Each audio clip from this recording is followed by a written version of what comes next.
Hey guys, VicHD here with another indie review thanks to Keymailer. This time we have Sky of Destruction, published and developed by Sacher Entertainment. The game is a sci-fi top-down twin-stick shooter with some roguelike elements mixed in. The game's goal is to destroy the enemy aircraft carrier or buildings while at the same time breaking through the enemy air armada. You can combine aircrafts in your combat fleet to aid you in your missions.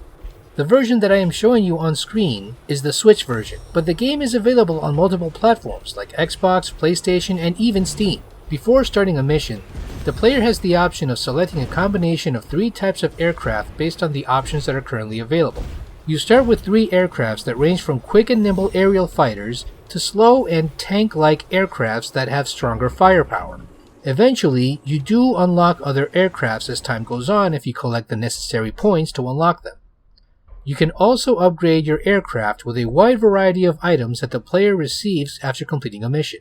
Each aircraft has its own inventory size, so you must choose wisely what items you want your aircraft to use and place them as efficiently as possible. This mechanic is very similar to the grid-like inventory management screen from Resident Evil 4. The game's map system consists in completing missions based on a randomized hexagonal grid, which gives it a non-linear approach to the gameplay, but it doesn't really indicate which route is easier to take. It all boils down to what items you eventually collect after completing a mission. The in-game graphics mostly consist of mountains, hills, and valleys, with some occasional graphical pop-in renders that can be a bit distracting at times.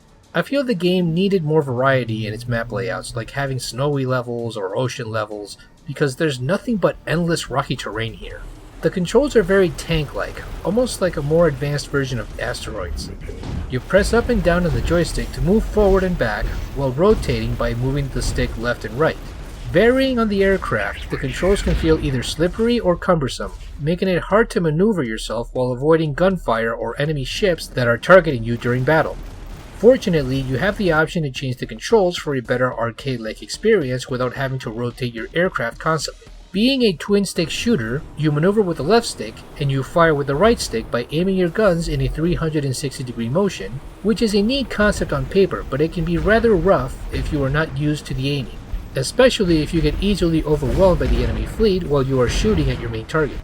The Y, B, and A buttons have functions where you can summon backup fleets to attack, defend, or hunt down the selected target. On the bottom left, you have the selected aircrafts with their counters indicating how many you have at your disposal during the mission.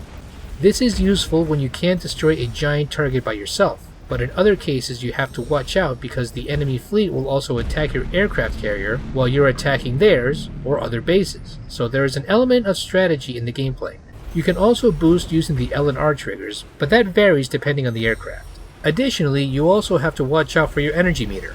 While your aircraft can withstand the damage, the game encourages more of a hit and run approach in order for the ship to recover its shield while you're attacking the main targets. The music does have an eerie, suspenseful, and somewhat somber feel, adding to the warlike feel of the game. Other in-game tracks have an industrial heavy rock vibe, but it easily gets drowned out by gunfire, explosions, and dialogue by some edgelord piloting the aircraft.